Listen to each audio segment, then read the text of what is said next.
Okay, you guys, what is up? Supernova here today to do Tokyo Ghoul Route A, Episode 9 review.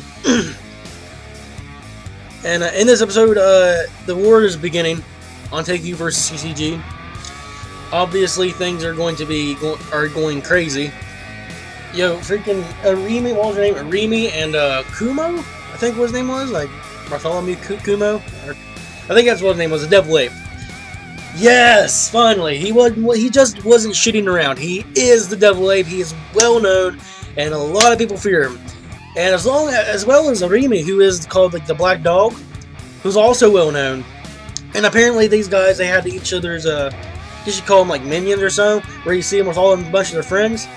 They were fighting against each other back in the day until, you know, Yoshimura, the manager, stepped between and, you know, neutralized everything. Now they work for him and everybody's cool. Yeah, this is awesome. Fucking, like, I guess, like, Irimi's crew's called, like, the Black Dobers or something like that. And, yo, the Devil Apes. Yo, those guys are awesome. Like, they're fucking going around just killing people, like, easy. Like, just kill after kill on, like, I mean, granted, they're CCG grunts, obviously, but they're killing each and every one of them quite easily and efficiently. Oh, my goodness. And I gotta say, animation in this episode was very good. It was on point. It was perfect most of the way through. Obviously, there was some parts, which I will get to later on, that would really bug me. Yeah, overall, the animation was usually really good. Really good. So let's get into, I want to get into this guy that had, like, his lips missing. He obviously has history with Arimi, the Black Dog, because he wants her by himself. So obviously, we're going to get him versus her later on. The story behind his lips, we'll find out probably in the fight, and how actually she, like, I guess she bit him off or something. But I guess we'll find that out later in the fucking flashback when they go to fight. And the guy is going against the Devil Ape, Kumo. Yo, this guy is mustache. That mustache. That's the mustache, bruh. That is the mustache. You know what he reminded me of when I first seen him? He reminded me of the mascot off the game, Max Gentleman. I don't know if you guys ever seen that or played it. But yeah, he looked like exactly like him. Like a gentleman. He's a gentleman with a big-ass fucking cannon that shoots the shit out of people. So yeah, I guess that's who the Devil Ape's gonna be fighting against. And this guy looks pretty decent. I like this guy. I like him. He's a gentleman. He's a gentleman. So yeah, I'm really pumped about that. I'm really pumped to see that fight. Let's go on to, well, where should we go to next? This episode a little bit going for it. Toka. Obviously, well, Toka and Kaneki. Let's go with that. They both find out about Anteku, both in different ways. I mean, I guess you could say different ways in different situations. Toka's at Yomo's house, watching TV, and obviously she sees this. She goes to intervene to go help. Yomo's in her way, and he's explaining to her how, you know, Kumo and Rimi and Yoshimura, they've got sins they need to repent, they need punishment. This is their punishment. Yes, they've turned over a new leaf per se, but their sins still remain intact, and they need punished. This is what they feel they need. They need punishment for what they've done. And Toka goes on to argument saying, you know, I've killed people to eat and just to survive, because I was either killed or be killed. You know, I've killed people. Don't I deserve punishment too? And she pretty much leaves, and Yomo, he can't stop her, because she does raise good points. She's just as guilty as any other ghoul that's ever killed anybody, which is 99% of any ghouls. Yeah, she had a good point there. Like, why should they get punished and she not get punished? I mean, yeah, I guess you could give leeway to Toka because she's a student, she's a kid, and she's not like brutally evil. Hold on a second.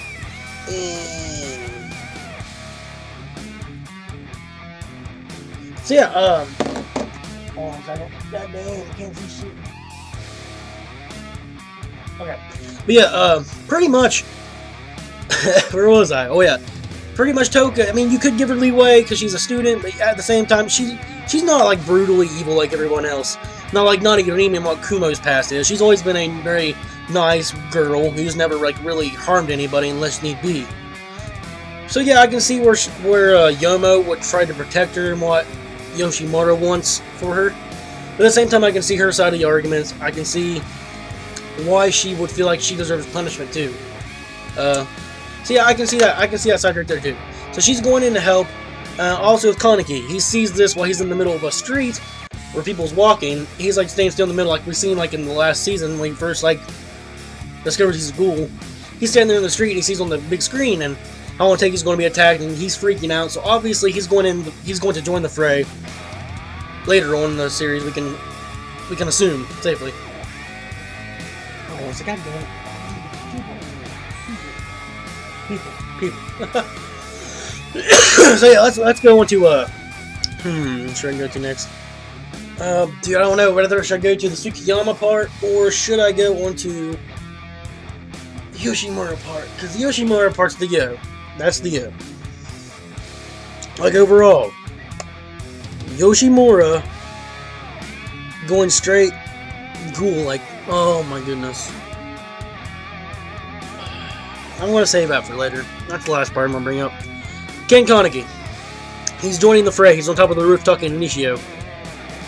And he's feeling guilt for bringing Nishio into Anteku, for forcing him in.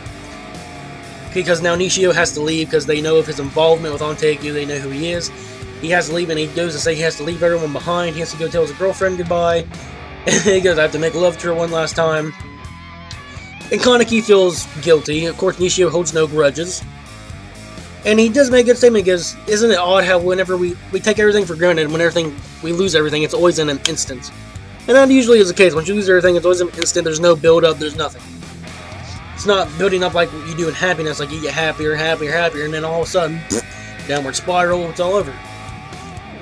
But Nishio, he's leaving. Of course, he has no grudges against Kaneki.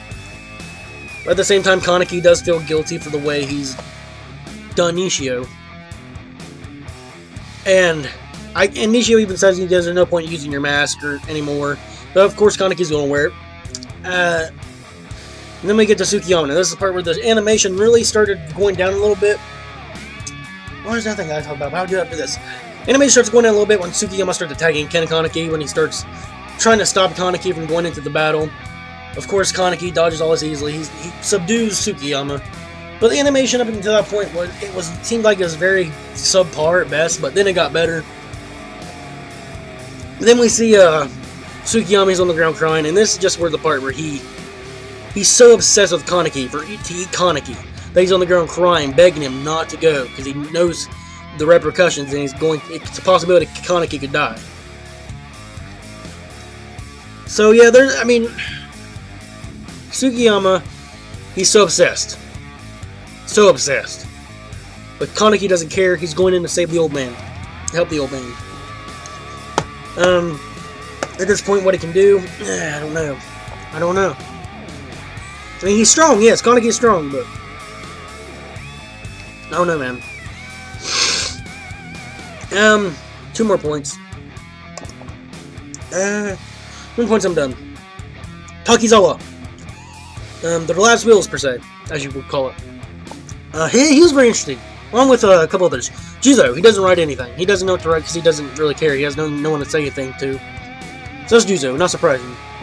Takizawa, having a hard time writing his testimony, writing his last will. And it's interesting. He says in his testament how if he dies, all his possessions go to his mother. And over top of that, and over the top of those kanjis, he writes, I don't want to die. Now, whether Takizawa dies or not, this could be beneficial to his character, and it could just be a foreshadowing. We don't know. Now, let's go on to the part with Arima. His testimonies. Very interesting. Every time he writes a testimony, he writes nothing. Now, you can interpret this in many ways. 1, he's very arrogant. 2, he doesn't know what to say. Or 3, he doesn't have a family. Therefore, has nothing to say to anybody. And I guess it's not that he doesn't want to. He's tried to write something. He just doesn't know what to write. And he's like the self-proclaimed the strongest investigator ever, like the strongest person ever in the CCG history. I just want to put out there, Arima does look mildly similar to fucking Kaneki. Like mildly, you can see the similarities. But I'll get on that later. another video sometime later on. I don't know. But yeah, that was the testimony part. And so I think the last part is ow. Yo. Yoshimura. Oh, and let me just mention this. This is where my little theory to owls. It's true, or it's more backed up. The CCG thought they were going up against the Aogiri because they were confused why Kumo and Rimi were fighting, because they stated they thought they were enemies of Aogiri. So apparently there's another owl in Aogiri, obviously the one-eyed owl, which is probably Kuzan, Yoshimura's son. Most likely. And we do see the fastback of Mado and fucking... I just keep remembering things. Mado and his wife, how the one-eyed owl killed her. And also Akira and Amon, she tries to kiss Amon. Amon blocks. So yeah, that was that. I mean, he was visiting a colleague that died, but yeah, it wasn't Mado, but still. Akira goes to kiss him. Akira goes to kiss Amon, he blocks. That's pretty much the end of that scene. But yeah, back to Yoshimura. Dude, I'm telling you, dude, he may not be the one-eyed owl, but dude, oh my goodness. His speech about how whenever we are born, we're evil. We continuously take and take away from others. We are evil. Ghouls are evil. Humans are evil. Life is evil. Very interesting. Very interesting speech from Yoshimura. Then he goes in battle saying, "Come kill me." So he's prepared to die. He's prepared to die. And the dude, he's like, oh my goodness, dude, fucking shit. He's taking out CCG grunts like they're nothing, like just spamming the fucking spikes. And we've seen Ayato do this, obviously. We've seen Ayato do this, but not to this fucking level. Like, yo. There's fucking Yoshimura. Took out an entire fucking army of fucking CCG grunts in an instant. Easy. No fucking, like, no care. And then comes Shinohara and the other guy. I can't remember what his name is. He has thick eyebrows, like he's got the Mike Guy look rocking. But they come in with their I cannot remember what that armor's called from their Quinke. But they come in with that. They get a blow in on Yoshimura. Yoshimura has instant regeneration. I think even better than Kaneki's. And then I think it ends off there. That's like that's the end of that episode for that fight. And that's pretty much the episode overall. And overall, I gotta say, this episode, we're closing to the climax of the season, guys. How it will end, I'm not sure, because it is supposed to be different from the manga. I mean, obviously there's been differences, but most of the time it's been similarly the same. Who knows? We might get a different ending. I'm hoping so. But yeah. Let me just go into my review. Animation, for the most part, it was perfect. Besides the Tsukiyama part where he's attacking King Kaneki. I'll let that slide though because it got better. Pacing, very good. Very well pacing. Very well done pacing. I like the pacing of it. And overall, just everything was good. So, I mean, yeah. So this episode rating overall, I'm going to give it a great plus. Great plus episode rating. It was a great episode. I loved it. So yeah, episode rating, great plus. Tell me what y'all thought in the comments below.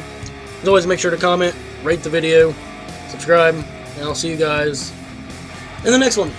Later.